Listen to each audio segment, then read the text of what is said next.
დღის აქტუალური თემა. მოგესალმებით, მადლობა რომ გვისმენთ მთელ საქართველოში და გვიყურებთ პლატფორმებზე იმედი.jim, აი ვიდეოჯი, ასევე მაგთის IP ტელევიზიით 53 არხზე, რადიო იმედის Facebook გვერდზე, YouTube არხზე და ტელეკომპანია იმედის YouTube არხზე, რომელსაც მილიონზე მეტი გამომწერი ყავს. ბრძოლა უკანონო მიგრაციასთან და დემოგრაფიული გამოწვევები, პრობლემების გადაჭრის გზები და სახელმწიფო პოლიტიკა. ეს არის საკითხები, რომელსაც დღეს განვიხილავთ ჩვენ სტუმართან ერთად, შემოგვიერთა პარტია ხალხის ძალის წევრი თამარ ჩიბურდანიძე. მოგესალმებით გალბატონო თამარ, მადლობას გიხდით გადაცემაში მონაწილეობისთვის. მოგესალმებით, მე ვესალმებით თქვენს მაყურებელს და მსმენელს. მოსახლეობაში საჭიროა დემოგრაფიული უსაფრთხოების შესახებ ცნობიერების ამაღლება, შობადობის შემცირება, ძირითადად იმ ქვეყნებში ხდება, სადაც ეროვნული ფასეულობებისა და ოჯახური ტრადიციების რყევა შეინიშნება. ეს არის თქვენი პარტიის შეფასება ამ პრობლემასთან დაკავშირებით. დავიწყოთ დემოგრაფიის მდგომარეობაზე საუბარით. როგორია დღეს საქართველოს დემოგრაფიული მაჩვენებელი და რა ძირითადი ტენდენციები იკვეთება? იცით, საქართველოს დღევანდელი დემოგრაფიული მდგომარეობა მიყვება იმ ლოგიკას, როგორიც რეალურად უნდა იყოს. ანუ რა, ეს ძალიან ცუდი ნეგატიური შეფასებით ვაკეთებ. ჩვენ გამოვიარეთ რამდენიმე შიდა კონფლიქტი. 90-იან წლებიდან დღემდე ჩვენ გამოვიარეთ ძალიან მძიმე სოციალურ-ეკონომიკური მდგომარეობა, რომელმაც პირველი ემიგრაციას გაუხსნა გზა და საზღვარი უცხოეთში. ჩვენ გამოვიარეთ უმძიმესი ულტრალიბერალიზმის პერიოდი, რომელმაც ფაქტობრივად უკვე მეოთხე თაობა წაგვართვა იდეოლოგიურად, სადაც შეჭამეს თანთქეს აი ამ იდეოლოგიამ, ულტრალიბერალიზმში თანთქა ყველაფერი ეროვნული, ყველაფერი ტრადიციული, ყველაფერი ოჯახური კულტურის შესახებ. როდესაც ბატონმა დიმიტრი ხუნდაძემ გააკეთა ეს განცხადება, დიახ, ეს ასეა და ეს არ არის ჩვენს მიერ ნათქვამი, მხოლოდ ეს არის სამეცნიერო კვლევებით დასაბუთებული და ბატონმა დიმიტრიმ სადოქტორო დაიცვა ამ თემაში, ხომ? დიახ, დემოგრაფიული პოლიტიკა ეს არის სახელმწიფო უსაფრთხოების ერთ-ერთი მთავარი გამსაზღვრელი ფაქტორი და შესაძლოა პირველიც, იმიტომ რომ გაერო დღეს და გაეროს წევრი სახელმწიფოები აღიარებენ, რომ დემოგრაფიული პოლიტიკა ეს არის წინა ხაზზე დგას და დემოგრაფიული პოლიტიკა მოიცავს პოლიტიკების პოლიტიკას. რატომ არის ეროვნული ცნობიერების დაქვეითება მთავარი აი ამ პრობლემების გამოწვევაში?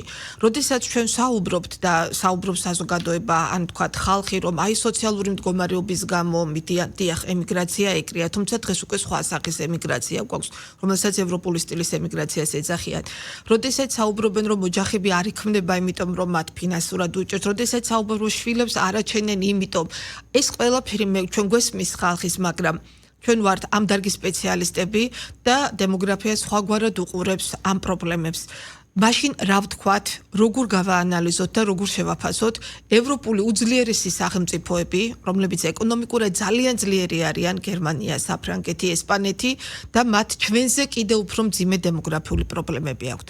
როგორ შევაფასოთ იაპონიის მდგომარეობა, რომელიც დღემდე ჯერ კიდევ პირველ ადგილზე, უკრაინამ გაუსწრო ახლა გასაგები მიზეზების გამო, მაგრამ არასაომარქმედით მდგომარეობაში მყოფი ქვეყნებიდან იაპონია ჯერ კიდევ პირველ ადგილზე არის. იქ ერისდაბერების პრობლემა ძალიან მძიმე და ახალგაზრდების გადინება არის ამ წარმოიდგინეთ რა დონეზე განვითარებული სახელმწიფოა, ხომ?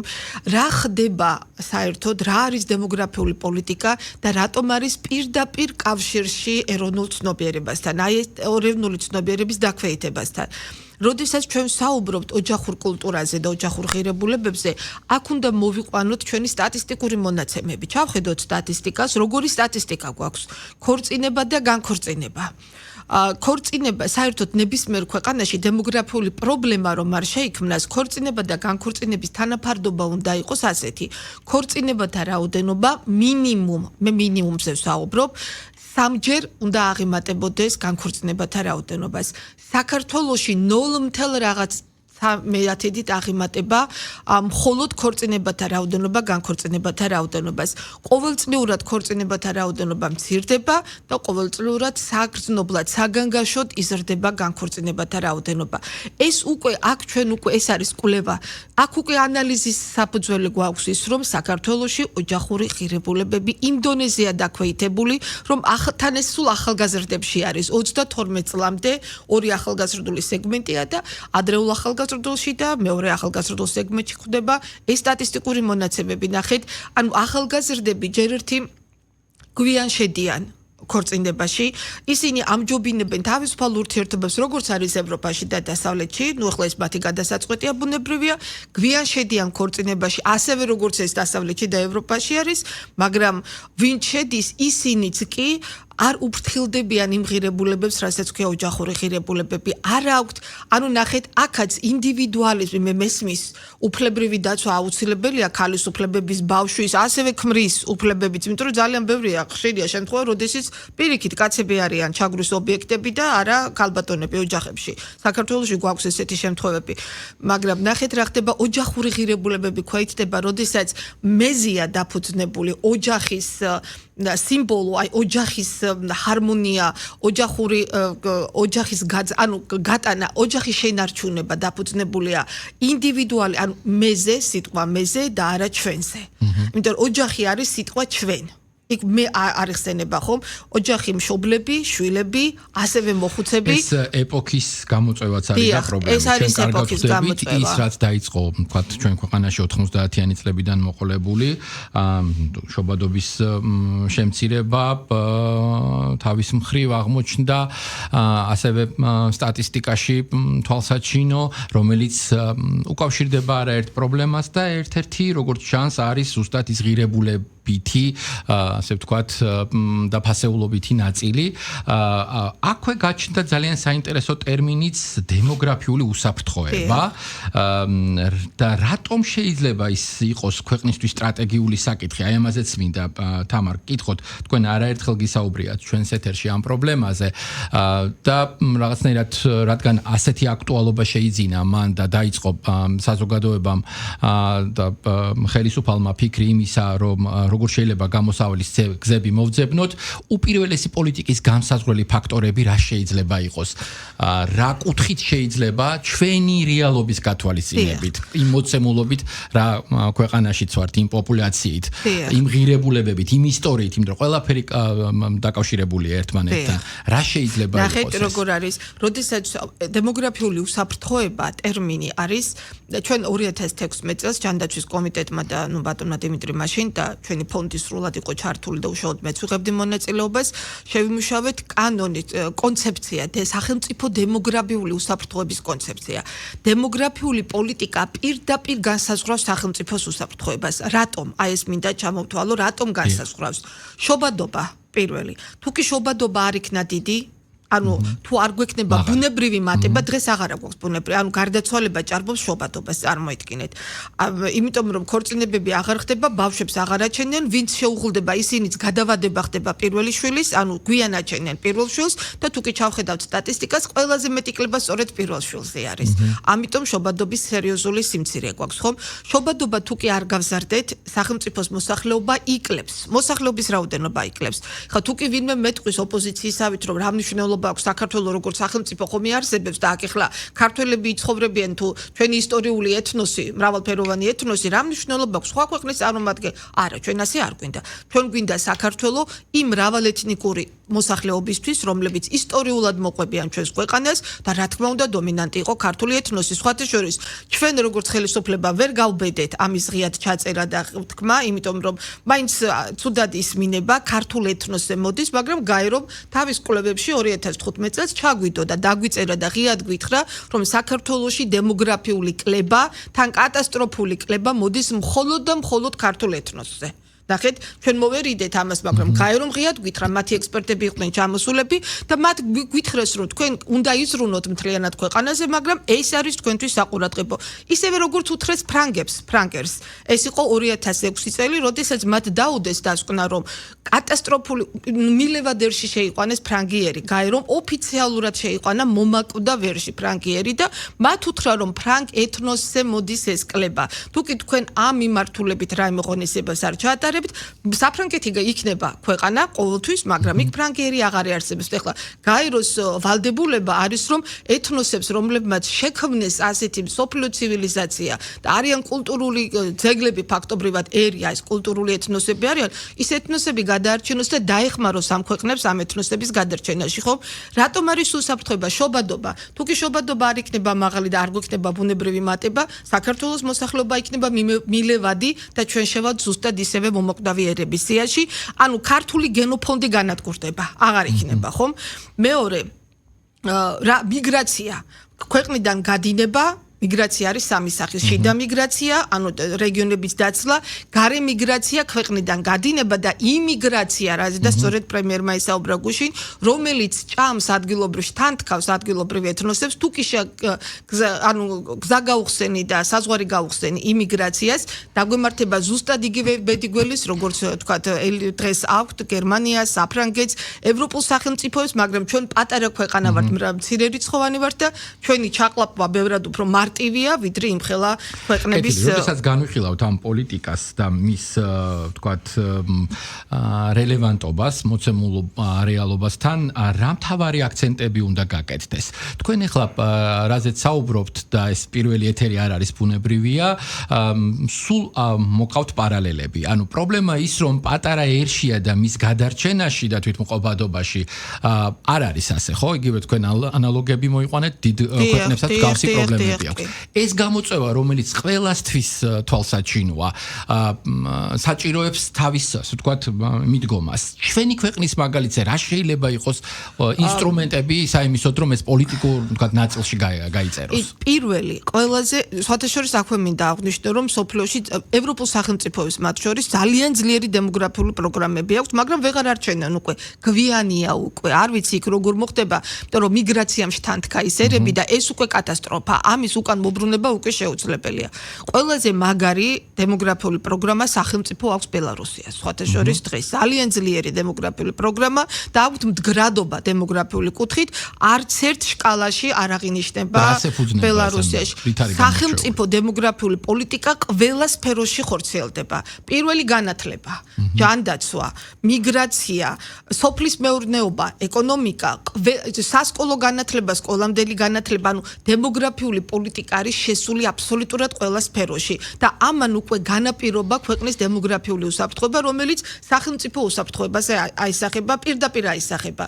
თუ კი არ გვეყოლა ახალგაზრდები, არც თავდაცვის უნარიანი იქნება ჩვენი ქვეყანა, ვერც საზღვრებს ვერ დავიცავთ, იმიტომ რომ საზღვრებს საერთოდ ცნობილია, ნებისმიერ მესაზღვრეზე უკეთ იცავს ადგილობრივი მოსახლეობა. თუ კი საზღვრები შიშველი გაქვს და ჩვენი ქვეყნის საზღვრები დიდი ნაწილი შიშველია, მაგალითად ჩრდილოეთის, ანუ საზღვრის პირა ზოლი დაცლილია, მიუხედავად იმისა, რომ მაღალი მთის კანონი მივიღეთ და ძალიან ბევრი პოზიტივი მოგვიტანა ამ კანონმა, მაინც რადიკალური, აი რევოლუციური ცვლილებებია საჭირო, რომ საზღვარი გამაგრდეს მოსახლეობით, ხომ?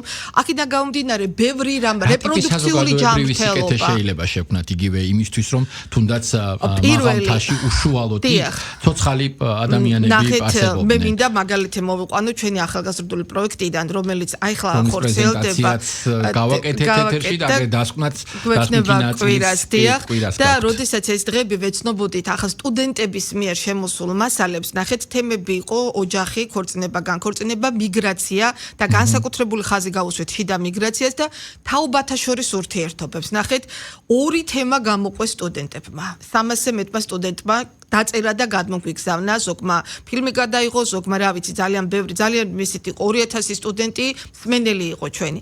ყველაზე მეტად ახალგაზრდებმა აიტაცეს შიდა მიგრაციის თემა.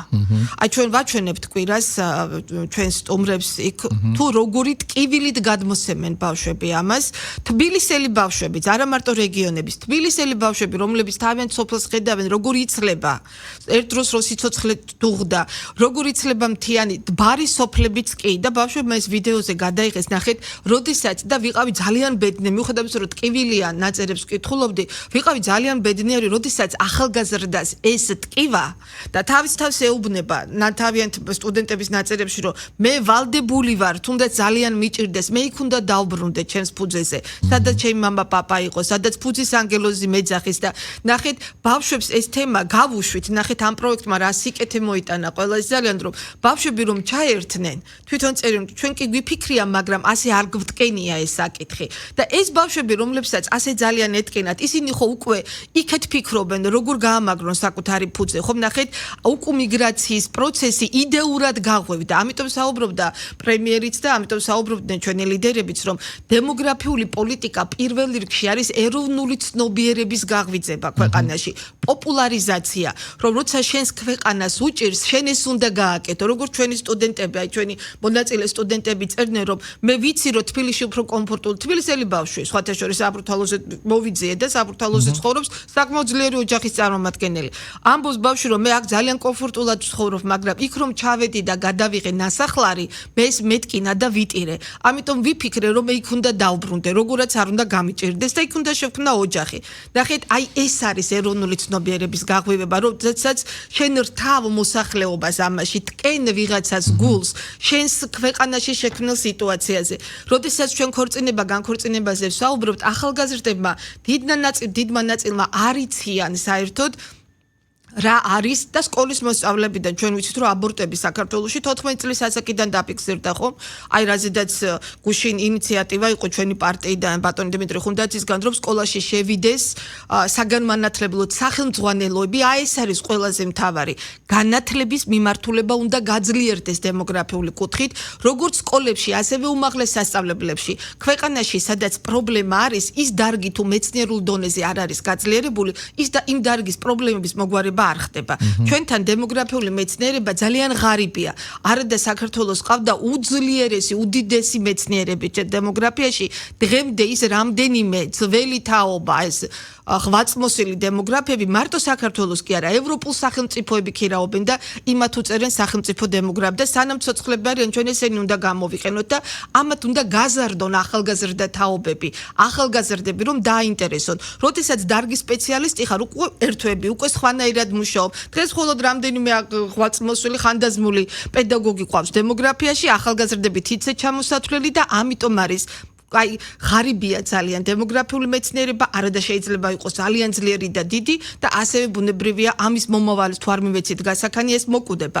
ასევე სკოლებში ბავშვებს თუ არ გავაგებინეთ რომ ადრეულ ასაკში აბორტები, ადრეულ ასაკში ურთიერთობები რა ნეგატიურ შედეგს იწვევს ახალგაზრდებს, ერთ-ერთმა ჯავახიშვილის უნივერსიტეტის სტუდენტმა შემოგვიტანა ეს ინიციატივა ჩვენ აი ამ პროექტში ბატონმა პავლე კახიძემ იურისტმა რომ სკოლებში აი ამ ასაკში 14, 15, 16 წლის ასაკში, როდესაც იწყება უკვე ეს ურთიერთობები, შევიტანოთ თემა, ვესაუბროთ, მოვაწყოთ საჯარო შეხვედრები, თუ რა ნეგატიური გავლენა შეიძლება იქონიოს ამან. ხა ჩვენ ვერაფერს ვერ ვუბრძანებთ, მაგრამ ცნობიერების ამაღლებაზე ვმუშაობთ და არაჩვეულებრივი ინიციატივა, რომელიც ჩვენ ძალიან მოგვეწონა და ბუნებრივია ამ სტუდენტს დავაჯილდოვებთ და გადავცემთ შემდეგ ამას უკვე პარლამენტს. აი ეს არის ცნობიერების ამაღლება, როდესაც ერთ-ერთმა ქართველმა ძალიან კარგად თქვა, როდესაც დემოგრაფიულ პროგრამაზე დავიწყეთ მუშაობა 2013 წელს, რომ მე ქართველს რა ვუთხარიო, რომ ფინანსური დახმარებებზე, რომელიც შვილს იმიტომ გააჩენს, რომ ფული აიღოს და არა იმიტომ, რომ სამშობლოს უჭერსო. იცით რა, ასე რომ იაზროვნოს ქართველმა, ასე დღეს ერთეულები აზროვნებენ, მაგრამ ასე რომ ეხა ყველა 100%-იანი არ გვექნება არასოდეს, ხომ? უმრავლესობამ იაზროვნოს. ასე აქამდე უნდა მივიდეთ საზოგადოებას, უნდა მივაწოდოთ მეტი ინფორმაცია, მეტი ინფორმირება უნდა მოვახდინოთ. ჩვენი ფონდი გამოცემდა გაზეთ საქართველოს დემოგრაფია, რომელსაც მთელი ქვეყნის მასშტაბით ვაგზა მუნიციპალიტეტები იწერდნენ და რამდენიმე ორგანიზაცია, მაგრამ ჩვენ აღარ გქონდა იმის ფინანსები, რომ კიდე კავკასიის საერთაშორისო უნივერსიტეტი აფინანსებდა ამას და ვეღარ განვაგრძეთ, თუმცა ვაპირებთ ისევ ამის გამოცემა, სადაც სრულ ინფორმაცია, ინფორმირებაში გვიწყობდა ხელს და მოსახლეობას აწვდიდა სრულ ინფორმაციას, რა არის რეპროდუქციული ჯანმრთელობა, რატომ არის უშვილობა დღეს საქართველოში ერთ-ერთი ყველაზე დიდი დემოგრაფიული პრობლემა. ჩვენ როცა ვსაუბრობთ მიგრაციაზე და ასე შემდეგ, ვინ საქართველოში ცხოვრობენ და იმათ შვილი არ აყავთ, ამ კუთხით რა უნდა გავაკეთოთ? აი ეს არის, ნახეთ, ძალიან ბევრი პრობლემა არის აქა, რომელიცაც ცალ-ცალკე უნდა მიხედვა და საერთო ჯამში ერთ პოლიტიკაში მოქცევა და აქვე ვიტყვი ბატონ დავით, რომ პირველი სახელმწიფო დემოგრაფიული პროგრამა, რომელიც ჯერ კიდევ ხორციელდება დღემდე, ის პროგრამა დაიწერა და მომზადდა ჩვენს ფონდში, დემოგრაფიული აღორძინების ფონდში. ეს იყო 2013 წელს, ჩვენ მთელი წელი ვმუშაობდით. ჩვენთან ჩართული იყვნენ სწორედ ის ხვალწმოსილი დემოგრაფები, პროფესორები, აკადემიკოსები, ვინც კი არსებობს საქართველოში ამ სფეროში. ჩვენ 1 წლის განმავლობაში მოვამზადეთ ეს პროგრამა, მაშინ წარმოვდგინეთ ბატონ ბიძინა ივანიშვილს და მისი როგორც პრემიერის ხელმძღვანელობით, მისი გადაწყვეტილებით ჩვენ 18 ინიციატივა შევიმუშავეთ ყველა მიმართულებით. ჩვენ ფონდის იცით რომ დამფუძნებელი ბატონი დიმიტრი არისხუნდაძე და ჩვენ ვინც ვიყავით ამ ფონდში, ყველა მთელი ეს პროგრამა სახელმწიფო დემოგრაფიული განვითარების პროგრამა გადასცა მთავრობას და უკლებლივ განხორციელდა ყველა ინიციატივა, რომელიც ჯერ კიდევ, თუმცა ამან რესურსი ამოწურა, ჩვენ დღეს ახალ რეალობაში ვცხოვრობთ, მაგალითად დაბერების პოლიტიკა კიდევ უფრო თავდაღმა მიდის, კიდევ უფრო მძაფრდება, ქორწინება, განქორწინება კიდევ უფრო მძიმე შედეგი მივიღეთ, ბუნებრივი მატება აღარა გვაქვს, ახლა უკვე არა ისეთი თქვა თანმიმდევრული ინიციატივების, როგორც ჩვენ შემოვიტანეთ, ახლა უკვე რადიკალური და ხისტი ინიციატივების ხორციელების დრო დგება, თორემ ჩვენ ვერავწდებით იმ დემოგრაფიულ კატასტროფას, რაზედაც გაერო მიგვითითებდა 2010 წელს. თემა გვაძლევს იმის შესაძლებლობას, რომ არაერთი პრიზმით დავინახოთ პრობლემა და გამოწვევები და დავსვათ საკითხი, ამიტომ იმედი მაქვს, რომ როგორც ყოველთვის წამოყვებით თანამშრომლობაზე და არაერთხელ მოგვიწევს შევხვდეთ ამ ეთერში და ვისაუბროთ ამ საკითხებზე. დღევანდელი სტუმრობისთვის კი მადლობას გადაგიხდით. თამარ ჩიბურდანიძე, პარტია ხალხის ძალის წევრი, საუბრობდა პირდაპირ ეთერში. მადლობა უთხრათ ჩვენს მსმენელსაც და მაყურებელსაც დათმობილი დროისთვის.